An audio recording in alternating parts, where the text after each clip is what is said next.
किसी व्यक्ति विशेष से लड़ने आया ही नहीं। मैं आया हूँ यहाँ पे बिहार के विकास के लिए, बेहतर शिक्षा के लिए, जो पलायन रोकने के लिए, रोजी रोजगार के लिए, अस्पताल के लिए।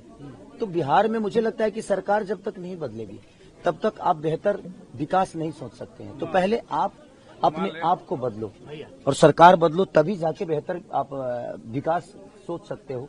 कौन मेरे पे टिप्पणी कर रहा है, कौन मेरे पे क्या कर रहा है, उससे बिहार का विकास का कोई लेना देना नहीं है। तो मैं चाहता हूं कि बातें हम कम करें और हम अपने बच्चों के भविष्य के लिए क्या बेहतर किए हैं और सरकार ने क्या बेहतर दिया है उस पर चर्चा करें, तो शायद सरकार को भी समझ में आएगा। आज जितने भी प्रशासनिक लोग यहाँ पे हैं, इनका 2004 से पेंशन नहीं मिलता। बताइए कितनी दुख की बात है कि अपने बच्चों को जब रिटायर होंगे तो क्या जवाब देंगे। इनका जब पोस्टिंग होता है तो घर से कम 200 किलोमीटर दूर हो जाता है। ये कम से कम 60 किलोमीटर के अंदर होती तो शायद ये अपने बच्चों से हर दिन मिल भी लेते और अब अपने बच्चों को बेहतर संस्कार भी दे पाते और शिक्षा भी दे पाते। मेरा आखिरी सवाल आपसे, कल एक नोटिस आपको मिली चुनाव मतदान के एक दिन पहले, ये नोटिस कोई बात नहीं, उस पर बात नहीं करूंगा क्योंकि मैंने खून पसीना से उस घर को बनाया है, दिनों रात मेहनत करके बनाया है, बहुत पैसे लगे हैं उस घर में। अब भगवान को मंजूर जो होगा वही होगा, क्योंकि बिना हरि कृपा तीर न डोले।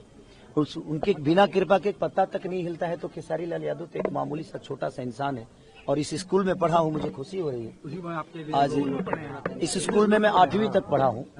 8वीं तक हमारे ज्ञान मास्टर जी थे, प्रदीप सर थे, बहुत सारे। कभी सोचा था कि इस मुकाम पे पहुंचेंगे और स्कूल में लोग आपके लिए मतदान करने आएंगे? मैं जिंदगी में सोच के कुछ नहीं करता रहता हूँ और अपने आप पूरा होता है, क्योंकि मैं मेहनती इंसान हूँ और मेहनत पे भरोसा करता हूँ। इससे ज्यादा मेरे जीवन में कुछ नहीं है। एक मेहनत की मेरा आखिरी सवाल आपसे, आपके खिलाफ कैंपेन चल रहा है कि खेसारी तो सुपरस्टार हैं, जब जीतेंगे अगर चुनाव तो महाराष्ट्र में ही रहेंगे, मुंबई में रहेंगे, क्योंकि उनका काम तो प्राइमरी काम तो उनका फिल्म और अभिनेता। हमारे कहने का मतलब बेटा ही हो और अंधा हो तो एक लोटा पानी दे सकता है आपको। 10 साल से छपरा में सीएन गुप्ता चाचा विधायक थे और नाला और वहाँ के जल जमाव की स्थिति आप जाकर देख लीजिए। और बेटा हो और उसके पास आंख होना तो अमेरिका में रह के भी अपने माँ बाप का सेवा कर सकता है और उनका देखभाल कर सकता है।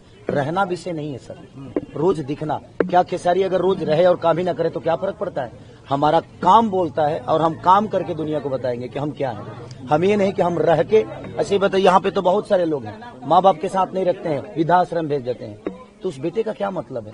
बात यह है कि जिसके लिए मैं आया हूं और जिसके लिए मुझे जनता चुनी है और चुन रही है, वो कितना बेहतर करता है ये मायने रखता है। रहने से कोई फायदा नहीं। काफी निगेटिव कैंपेन रहा चुनाव। छोड़िए ना सर, मेरे ऊपर कोई मतलब